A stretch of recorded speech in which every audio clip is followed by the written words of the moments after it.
Inilah rangkaian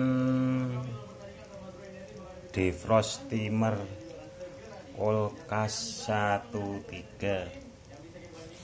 Ini rangkaian dasar. Untuk rangkaiannya coba kita urut ya. Ini untuk di timer nomor 1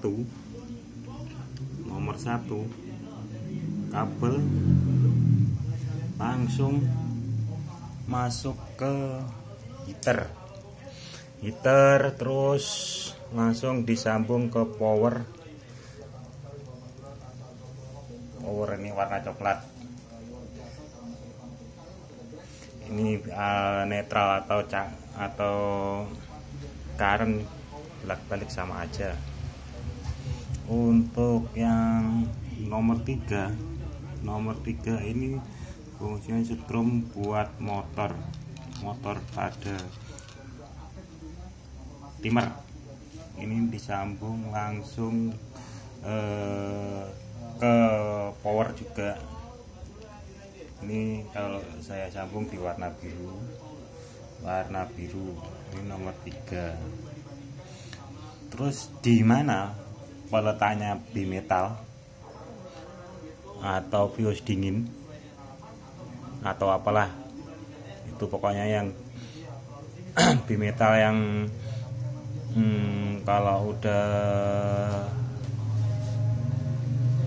di suhu di bawah 0 derajat dia akan nyambung. Kalau di atas 0 derajat, di bawah 0 derajat akan menyambung, di atas 0 derajat akan putus. Dan penempatannya itu simple. Fungsinya untuk mematikan motor pada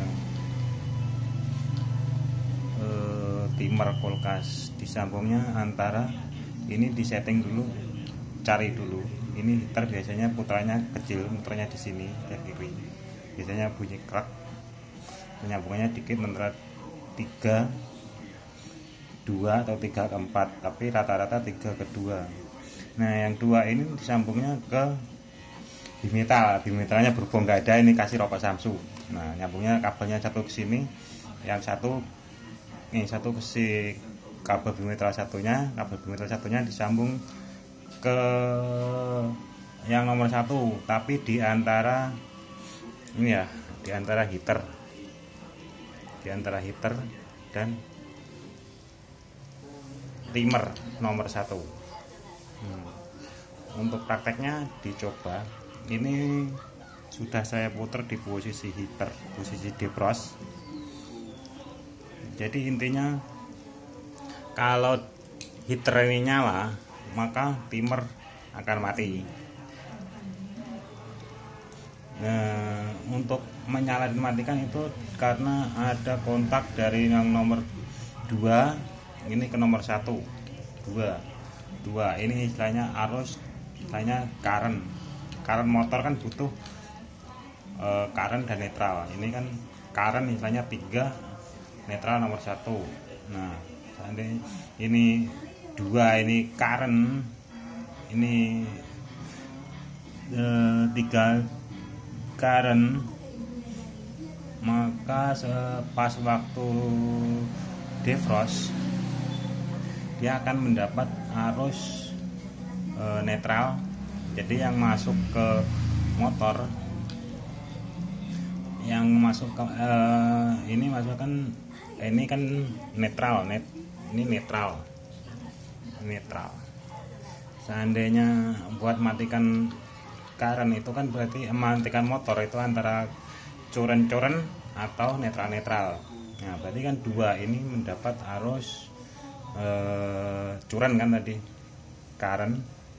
Nah ini masuk ke nomor 1 current. Berarti kan otomatis di sini di motor kalau mendapat arus semuanya api ya, current semua, maka kan motor mati. Nah kok kenapa tidak konslet? Karena pas penyambungan di sini, ini kan tadinya kan netral. Nah penyambungan di sini ini kan jadi dialiri arus current. Kenapa tidak konslet? Karena di sini ada heater. Nah, sedangkan di sini netral. Nah, di sini otomatis juga dialiri current juga. Nah, heater kan untuk menghidupkan perlu current dan netral. Nah, ini dapat current netral, otomatis heater nanti nyala. Mau coba dipraktekkan, dicolokkan dulu ya, Pak Denny. Nah,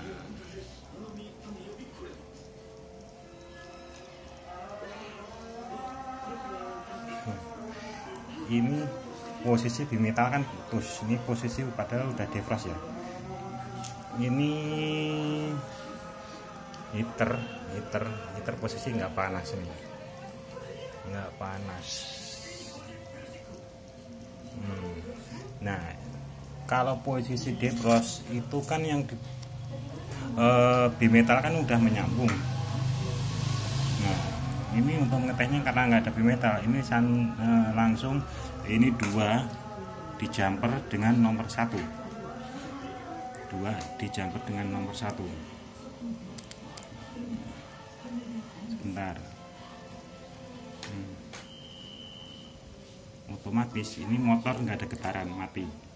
Nah, kita lihat heater, lama kelamaan dia nanti akan merah.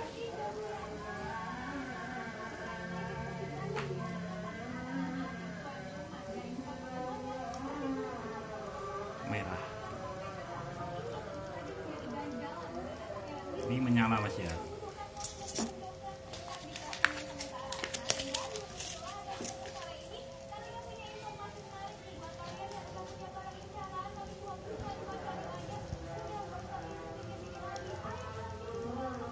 Ini panas ini. Tanya aku deh. Apa? Pengampere. Pengampernya tidak ada. Ini panas Mas sebenarnya. Dan karena tidak ada pengamper, kita tunggu saja. Tuh, keluar asap.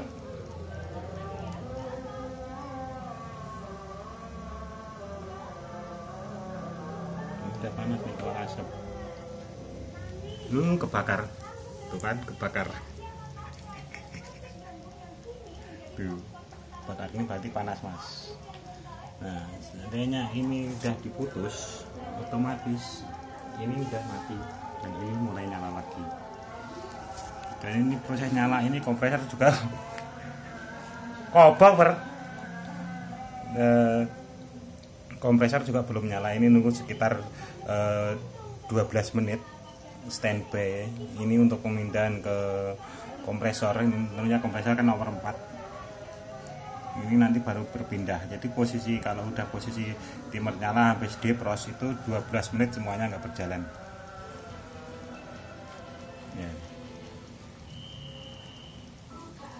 Mungkin gitu aja untuk cara instalasinya, cuman simpel. Nah, jadi istilahnya nomor 1 ini disambung langsung ke heater keluar langsung ke arus kabel salah satu power. Nah, pemasangan bimetal itu di antara nomor 2 dan nomor 1. Misalnya di sini nomor 2 dan nomor 1. Tapi di sini pemasangannya di antara itu ya, heater dan timer nomor 1. Ini pemasangan bimetal di sini sama di sini. Ini di antara ini. Oke, sekian, terima kasih. Korban tiker bolong.